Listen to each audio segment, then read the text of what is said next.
Hello दोस्तों, स्वागत है आपका आज के नए वीडियो में। जैसा कि आप सभी जानते हैं कि इससे पीछे के दो पार्टों में हम आपको रासायनिक बलगत की चैप्टर पढ़ा रहे थे, तो इसमें आज ये थर्ड पार्ट है। इसमें थ्योरी की लेवल पे आज ये चैप्टर खत्म हो जाएगा। इसमें देखिए क्या हम आपको बताएंगे।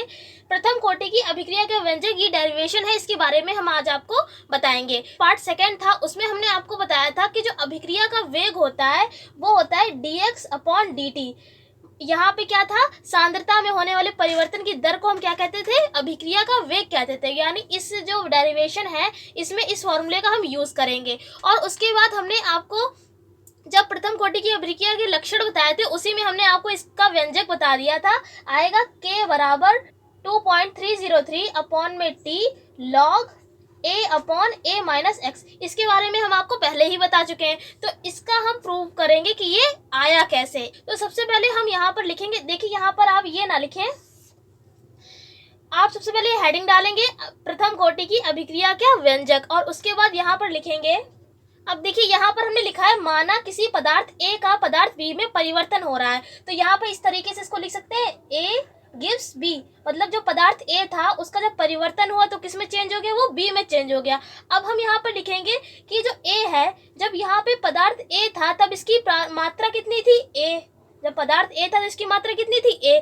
और जब यहाँ पे जब ये चेंज हुआ B में तो यहाँ पे कुछ समय लगा होगा, तो यहाँ पे T समय लगेगा। मान लिया यहाँ पे T समय लगा, T समय के बाद यहाँ पे ये B में चेंज हुआ है पदार्थ। लेकिन जब T समय बाद चेंज हुआ है तो इसकी मात्रा कितनी खर्च होगी, X खर्च होगी। तो कितनी बचेगी, A-X बचेगी। देखिए पहले मात्रा कितनी थी, A। x मात्रा खर्च हो गई t समय के बाद, तो कितनी बचेगी, a-x। जैसे कि आपके पास अगर 10 रुपए हैं और 10 में से आपके पास 5 खत्म हो गए, तो आप क्या करेंगे, 10 में से 5 को घटा देंगे, कितना आएगा, 5 आएगा। यही चीज हमने की है कि पहले मेरी मात्रा कितनी थी, a थी, t समय बाद कितनी खर्च हो गई, x खर्च हो गई, तो क्या बचेगी, a-x। मतलब 10 की जगह पे हमने a ले लिया है, 5 की जगह पे x ले लिया है, तो कितनी हो जाएगी, a-x हो जाएगी। और आप यहाँ पर क्या लिखेंगे, सबसे पहले माना किसी पदार्थ A का पदार्थ B में परिवर्तन हो रहा है, फिर क्या लिखेंगे, A गिव्स B, ये लिखेंगे। फिर उसके बाद यहाँ पर ये ना लिखें।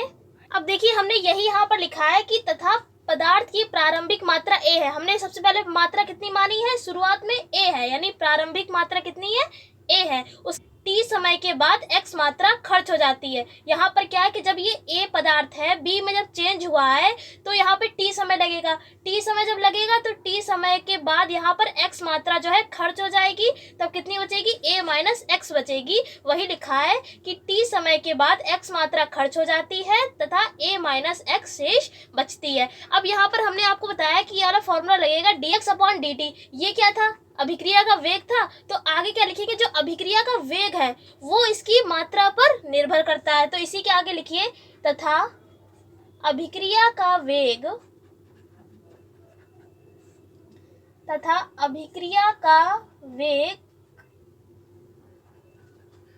मात्रा पर निर्भर करता है। यहाँ पर लिखा तथा अभिक्रिया का वेग मात्रा पर निर्भर करता है। आप यहाँ पे अभिक्रिया का वेग भी लिख सकते हैं या दर भी लिख सकते हैं, तो यहाँ पर हम ऐसे करके लिख देते हैं तथा अभिक्रिया का वेग या दर, दोनों में से आप कुछ भी लिख सकते हैं, मात्रा पर निर्भर करेगा। तो हमारा यहाँ पे दर कितनी है, dx/dt। ये अभिक्रिया की दर यहाँ पर कितनी है, dx/dt, वो लिख लिया। अब ये यहाँ पे निर्भर करेगी, तो निर्भर करने का निशान इस तरीके से बनाते हैं। हमने आपको बताया था कि ये समानुपाती का निशान होता है। किसके समानुपाती है, a-x। यहाँ पर क्या कह रहा है कि अभिक्रिया का जो वेग है वो मात्रा पर निर्भर करता है। तो अभिक्रिया का वेग लिख लिया और मात्रा क्या बची थी हमारी, a-x मात्रा बची थी, तो हमने a-x मात्रा लिख ली। अब कह रहा है निर्भर करता है, तो निर्भर का मतलब होता है समानुपाती। समानुपाती का मतलब पहले भी हम आपको बता चुके हैं कि निर्भर करना होता है। कहीं पर भी निर्भर होगा तो वहां पर क्या करेंगे, हम समानुपाती कर देंगे। अब जब भी समानुपाती लगा होता है तो वहां पर हम उसको हटा के एक नियतांक लगाते हैं, तो यहाँ पर भी लगाएंगे। तो यहाँ पे अगले स्टेप में लिखेंगे dx/dt, समानुपाती हटाएंगे तो नियतांक हम यहाँ पर लगाएंगे k, और ये जैसा है वैसे ही रहेगा a-x। अब क्या करेंगे, x ये गुणे में a-x है, इसको इसके नीचे ले आएंगे a-x, और ये d यहाँ पर है, ये इधर चला जाएगा तो हो जाएगा k dt। देखिए a-x को नीचे ले आए और dt को इधर भेज दिया, तो यहाँ पर हो जाएगा dx/a-x बराबर k dt। इसको बना लीजिए समीकरण 1। और अब यहाँ पर हम लिखेंगे समाकलन करने पर। अब इस इक्वेशन का जब हम इंटीग्रेशन करेंगे, समाकलन करेंगे, तब देखिए क्या आएगा। समाकलन करने पर हमारा ये मिल जाएगा k बराबर 2.303 अपॉन में t log a upon a minus x. देखिए अब देखिए जो हम प्रथम कोटि का अभी व्यंजक निकाल रहे थे वो हमारा निकल गया है। यहाँ वो जो मैथ वाले होंगे उनको पता होगा कि समाकलन कैसे होता है। तो यहाँ पर आपको क्या करना है, समीकरण 1 बनाने के बाद डायरेक्ट क्या करना है, इसका समाकलन कर देना है। समाकलन क्या करेंगे, यहाँ पर हम डायरेक्ट करेंगे। तो जब डायरेक्ट करेंगे तो यही आएगा। यहाँ पर आपको इसका समाकलन करके नहीं दिखाना है, क्योंकि बुक में भी ऐसे ही डायरेक्ट दिखाया गया है। तो हमने भी आपको डायरेक्ट बता दिया है कि जब समाकलन करेंगे तो ये आ जाएगी। ये हमारा प्रथम कोटि की अभिक्रिया का व्यंजक निकल आया। और अब हम अगर मान ले कि जैसे ये समय t था और t नहीं रह के क्या हो जाए, समय आधा कर दें। जब समय आधा होगा तो मात्रा भी आधी हो जाएगी। तो यहाँ पर आगे लिखेंगे यदि t बराबर, देखिए यहाँ पर हम आगे लिखेंगे यदि समय t ना रह के क्या हो जाएगा, समय को हम आधा कर देंगे। देखिए आधा को लिखते 1/2, आधा की जगह पे हमने कितना कर दिया, आधा समय कर दिया है। तो आधे को हम इस तरीके से लिख सकते हैं t हाफ, पढ़ेंगे इसको t हाफ या t 1/2 को बोलते हैं आधा। जब हमारा समय आधा है तो हमारी जो मात्रा है पदार्थ की वो भी आधी होगी। जैसे कि यहाँ पर मात्रा हमारी बची हुई a माइनस एक्स थी। जब a माइनस एक्स थी तो जब ये आधी होगी तो a अपॉन 2, यानी इसका भी आधा कर देंगे। आधा करने का मतलब होता है उसे 2 से भाग कर देना। तो यहाँ पर भी देखिए 2 से भाग कर दिया है और यहाँ पर भी 2 से हमने भाग कर दिया है। तो यहाँ पे t बराबर क्या हो जाएगा, t हाफ, और a माइनस एक्स बराबर क्या हो जाएगा, a अपॉन 2।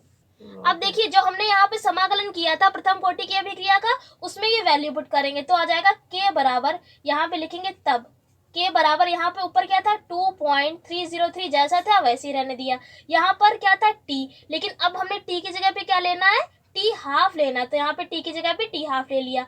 यहाँ पे था log ऐसे रहने दिया, और a ऊपर था इसको ऐसे रहने दिया। नीचे क्या था a माइनस एक्स, नीचे a माइनस एक्स था तो यहाँ पर a माइनस एक्स की जगह पर क्या लेना है, a अपॉन 2।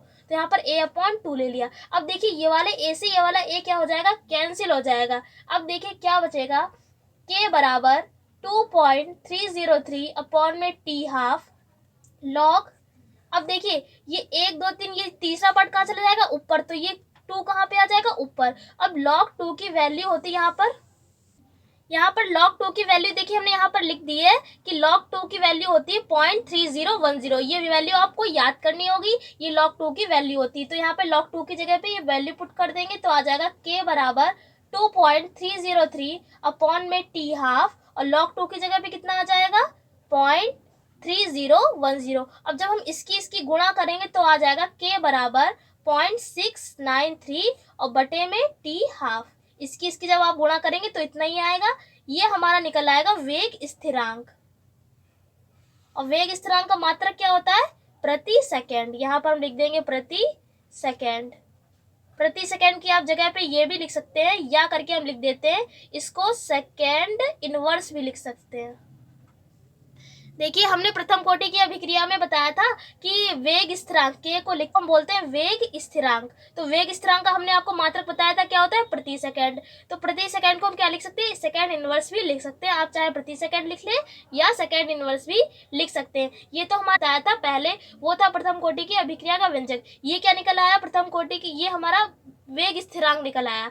प्रथम कोटि की अभिक्रिया का ये क्या निकल के आया है, वेग स्थिरांक। ये हमारा प्रथम कोटि की अभिक्रिया का क्या निकल के आया, वेग स्थिरांक। और जो प्रथम कोटि के व्यंजक क्या था, वो था k बराबर 2.303 अपॉन में t था, log a upon a minus x था, वो क्या था, उसका व्यंजक था। ये क्या है, वेग स्थिरांक है। ये तो हमारा कंप्लीट हो गया प्रथम कोटि की अभिक्रिया के व्यंजक। और अब हमको बताएंगे शून्य कोटि की अभिक्रिया का व्यंजक क्या होता है। देखिए शून्य कोटि की अभिक्रिया के व्यंजक आप डायरेक्ट लिख लीजिए, k बराबर होता है x अपॉन t। इसका डेरिवेशन कभी पूछने को एग्जाम से कहा नहीं जाता है, केवल 1 नंबर में अगर आपसे पूछा जाए कि इसका व्यंजक क्या होता है तो आप डायरेक्ट लिख देंगे k बराबर होता है x अपॉन t। ये हो जाएगा शून्य कोटि की अभिक्रिया का व्यंजक। और ये प्रथम कोटि की अभिक्रिया के व्यंजक जो है मोस्ट इंपॉर्टेंट है, हर बार एग्जाम्स में पूछा जाता है। आप इसको तैयार कर लीजिए। देखिए इसमें हमने कुछ किया ही नहीं है, बस थोड़ा सा आपको कि हमने सबसे पहले क्या किया कि पदार्थ A का बीम को चेंज कर दिया। पदार्थ ए को बी में चेंज कर दिया, इस तरीके से लिख लेंगे। तो यहाँ पर जब प्रारंभिक मात्रा कितनी मानी थी हमने ए, तो टी समय के बाद कितनी खर्च होगी, एक्स खर्च होगी, तो कितनी बचेगी, ए माइनस एक्स बचेगी। उसकी थोड़ी सी थ्योरी लिख दी। फिर उसके बाद कहाँ से स्टार्ट करेंगे डेरिवेशन, कि जो अभिक्रिया का जो वेग है वो किस पर निर्भर कर रहा है, उसकी मात्रा पर निर्भर कर रहा है। तो यहाँ पर अभिक्रिया का वेग लिख दिया और समानुपाती लगा के उसकी मात्रा लिख दी, यानी निर्भर कर रहा है जो दर है उसकी मात्रा पर, ये हमने लिख दिया। फिर क्या किया, समानुपाती हटाते तो नियतांक लगाते, तो नियतांक हमने के लगा दिया। फिर एक्स वाले को एक्स के पास भेज दिया, तो ये इधर आ जाएगा, तो हो जाएगा के डी टी। इसको बनाएंगे समीकरण 1, इसका समाकलन कर देंगे और आ जाएगा के बराबर 2.303 अपॉन में टी लॉग ए अपॉन ए माइनस एक्स, ये आ जाएगा। फिर हमने उसके बाद मान लिया कि टी नहीं होगा, टी की जगह पे क्या हो जाएगा, टी हाफ मान लेंगे, समय आधा मान लेंगे। जब समय आधा होगा तो मात्रा भी आधी होगी। प्लस एक्स की जगह पे क्या मानेंगे, ए अपॉन 2। फिर उसके बाद कैंसिल हो जाएगा और ये 2 ऊपर हो जाएगा, तो log 2 की वैल्यू पुट कर देंगे, तो हमारा वेग स्थिरांक निकल आएगा 0.693 अपॉन में टी हाफ प्रति सेकंड, ये निकल आएगा। और इससे रिलेटेड कुछ एग्जाम्स में सवाल भी आते हैं, तो आपको अगर उसमें वेग स्थिरांक निकालने को होगा तो आप ये फॉर्मूला यूज करेंगे, और अगर आपसे कहा जाए व्यंजक में, तो आप वो वाला जो व्यंजक हमने निकाला है वो फॉर्मूला यूज करेंगे। आई होप आपको ये वीडियो समझ में आई होगी। फिर मिलेंगे एक ऐसी इंपॉर्टेंट वीडियो के साथ, तब तक के लिए जय हिंद, जय भारत।